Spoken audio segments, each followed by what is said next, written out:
Muito boa noite, eu sou o pastor Josué Silva, membro da Segunda Igreja Batista em Petrópolis. Nessa noite nós estamos iniciando mais um programa Novo Amanhecer para a honra e glória do nome do Senhor Jesus. Vamos orar? Senhor nosso Deus, nós queremos glorificar e exaltar o Teu nome, ó Deus, te agradecer pelos livramentos que o Senhor tem nos dado e por tudo aquilo que o Senhor tem realizado em nossas vidas. Pai amado, Pai querido, nós te exaltamos na beleza da Tua santidade, tributamos a Ti a glória devida ao Seu nome. Esteja nos abençoando neste momento, ó Pai, através do programa Novo Amanhecer, que a Tua graça bendita esteja sobre as nossas vidas, em nome de Jesus. Amém. Nessa noite, então, nós vamos dar continuidade à mensagem que havíamos iniciado na semana retrasada. Nós, então, vamos abrir as nossas Bíblias no livro de Isaías, capítulo 6. Vamos, então, ler a partir do verso 5. Isaías, capítulo 6, a partir do verso 5, que seria a segunda parte dessa mensagem. Diz assim: Então gritei, ai de mim, estou perdido, pois eu sou um homem de lábios impuros e vivo no meio de um povo de lábios impuros. E os meus olhos viram o Rei, o Senhor dos Exércitos. Então um dos serafins voou até mim, trazendo uma brasa viva, que havia tirado do altar com uma tenaz. Com ela tocou a minha boca e disse: Veja, isto tocou os seus lábios, por isso a sua culpa será removida e o seu pecado será perdoado. Então ouvi a voz do Senhor conclamando: Quem enviarei? Quem irá por nós? E eu respondi: Eis-me aqui, envia-me.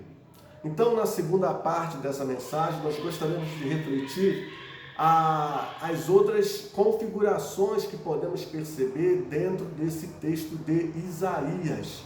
Então nós vemos que aqui, a partir do verso 5, ele toma a sua consciência de pecado. Nós podemos perceber que no verso 1 ele descreve a soberania e a majestade de Deus. No verso 3 ele fala sobre a santidade de Deus, ele proclama a santidade de Deus, e no verso 5 ele tem a sua consciência de pecado. Agora vocês veem, meus irmãos, Isaías, que ali naquele momento estava sendo chamado para o seu ofício profético, um homem de Deus, estava tendo consciência de que ele estava errado, ele e toda a nação. Ter consciência de pecado é muito importante se queremos realmente estar cada vez mais próximos do Senhor. Não adianta dizermos que somos do Senhor, não adianta dizermos que adoramos a Ele, se nós não temos essa consciência de que dependemos da Sua graça sobre a nossa vida. Se isso não acontecer, irmãos, não vai adiantar de nada. Nós precisamos ter essa humildade de reconhecer que nós somos falhos, pecadores e dependemos da atuação do Senhor na nossa vida. Dependemos da atuação dele, da sua misericórdia para nos resgatar desse pecado. Só tendo consciência de pecado é que na realidade ele vai atuar no nosso viver. Porque se nós confessarmos os nossos pecados a Deus, Ele é fiel e justo para perdoar os nossos pecados e nos purificar de toda injustiça.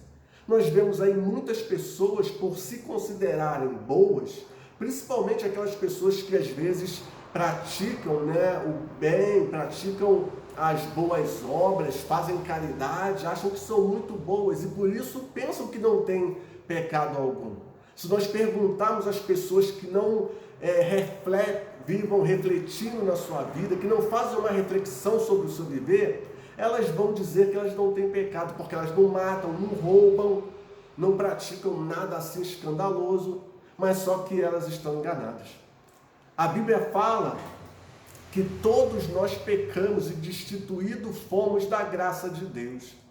E é interessante que, quando nós olhamos esses versículos e essa reflexão, me vem à mente também como era a minha vida. Eu achava que eu não tinha pecado. Eu achava que porque eu não praticava essas coisas que eu citei anteriormente, a minha dívida com Deus estava quite. Eu achava que eu era agraciado com essa vida sem pecado. que eu não tinha erro, que eu não tinha falhas, mas quando o Espírito Santo de Deus atuou na minha vida de uma forma sobrenatural, ele me fez perceber o quanto eu era pecador.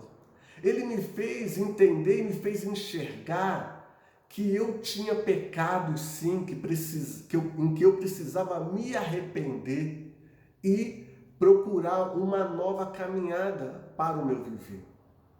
Pecados, meus amados, como o ódio, o rancor, a inveja, a amargura, a maledicência, são pecados que as pessoas praticam no seu dia a dia e às vezes não percebem que estão com aquele erro, que praticam esse pecado, principalmente, por exemplo, com relação ao pecado do ódio, da amargura, porque a pessoa acha que ela foi injustiçada, acha que ela está com a razão, porque um dia ela foi magoada, um dia ela foi ferida, e é mais do que justo que ela haja com rancor, com ódio, que ela queira vingança. Mas o Evangelho nos propõe um novo estilo de vida. O Evangelho, meus irmãos, nos propõe o perdão.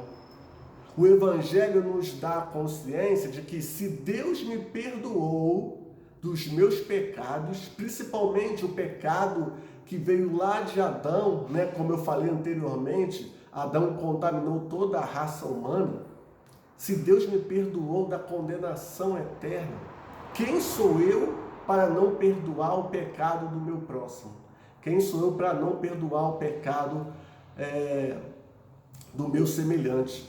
Então, o Evangelho nos traz essa reflexão. Então, a gente percebe aqui que Isaías teve a consciência do pecado. E é o que nós devemos ter também. Consciência de que somos pecadores. Consciência de que precisamos da restauração de Deus. Um outro ponto também nós podemos ver no versículo 7. Né? Ele diz que o anjo tocou na boca de Isaías com uma tenaz e disse que a sua culpa estava sendo removida. Então Isaías, ele viu a majestade, contemplou a santidade de Deus, reconheceu o seu pecado, mas foi restaurado pelo Senhor. Nós só podemos ser restaurados pelo Senhor e ter a nossa culpa removida se reconhecemos que somos pecadores, como fez Isaías. Então, mesmo pecadores, o Senhor quer nos restaurar. Isso acontece quando nós reconhecemos e pecamos, e reconhecemos e confessamos os nossos pecados. Então, pelo fato de eu me achar pecador, reconhecer que eu sou um pecador, eu vou ficar triste, desanimado, desalentado? É claro que não. Eu preciso confessar os meus pecados a Deus e esperar dele a restauração necessária. Esperar dele o renovo que vai fazer com que eu enxergue o mundo com os outros olhos. Que vai fazer com que eu enxergue o meu próximo com os outros olhos. Não como um adversário, não como meu opositor, mas como meu semelhante que necessita da minha ajuda. Então nós vemos aqui que ele passou pela restauração do Senhor, que ele foi restaurado quando ele reconheceu que ele era pecador. E um outro aspecto nós podemos ver no versículo 8, o grande chamado de Isaías. Depois de todo esse processo, nessa visão, Deus chama-o para o ministério profético e ele não reluta, ele aceita aquele desafio de falar em nome de Deus. A quem enviarei para falar da minha mensagem? Deus estava perguntando. Isaías prontamente se identificou, Isaías prontamente se colocou à disposição para atender esse chamado. E hoje, Deus tem chamado muitas pessoas para exercer muitos ministérios, irmãos. Quantos têm se colocado à disposição do Senhor? Quantos têm dito, assim como Isaías: eis-me aqui, Senhor, envia-me? Porque Deus necessita de obreiros. É por isso que nós devemos orar, porque a seara é grande, mas poucos são os obreiros. Deus necessita de pessoas que nesse mundo façam a diferença, que sejam sal da terra e luz do mundo, como nós refletimos algumas semanas atrás. Deus necessita de pessoas com coragem para atender esse chamado dele, assim como Isaías atendeu, e exercer um ministério profético excelente, exuberante. Então Deus quer que nós estejamos atendendo o seu chamado, a sua solicitação e agir conforme a sua vontade. Deus quer verdadeiros adoradores aqui nessa terra. Ele não quer religiosos. Ele não quer frequentadores de igreja.